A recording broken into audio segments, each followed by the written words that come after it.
Go ahead, Said. Thank you. Yeah. I appreciate it. So you're telling Simon, I mean, in your response to Simon, you're saying that the U.S.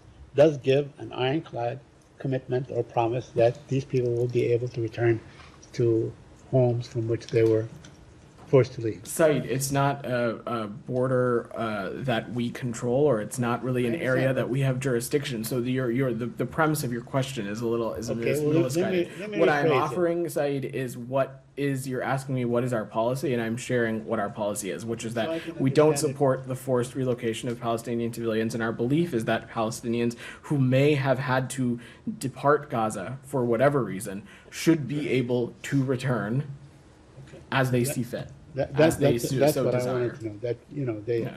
actually can return and you will help facilitate their return. That's one point. I- If you can. right? I would just say it is our belief that those who may have had to depart or who chose to depart are able to return. Again, you've heard us be quite consistent about this from the Secretary and others, that the forced relocation of Palestinian civilians from Gaza is not something that we're pursuing. On the ceasefire, if I may, just follow up with a couple of questions.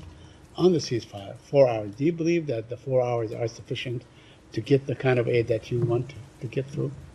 Saeed, we believe that this is an important step in the right direction. We believe that it is a byproduct of the U.S. government and this administration's efforts in the region.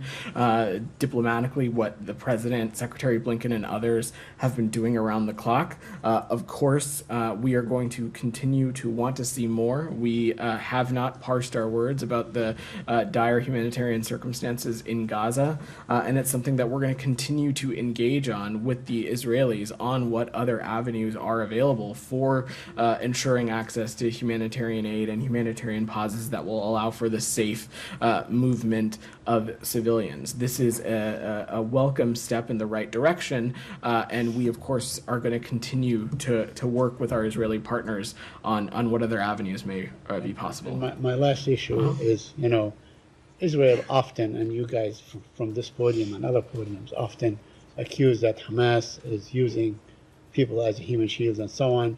They were saying that in Shifa Hospital there was a photograph or surveillance of a manhole and turned out to be just for water. Let me ask you something. Do you have a definition to what is a human shield?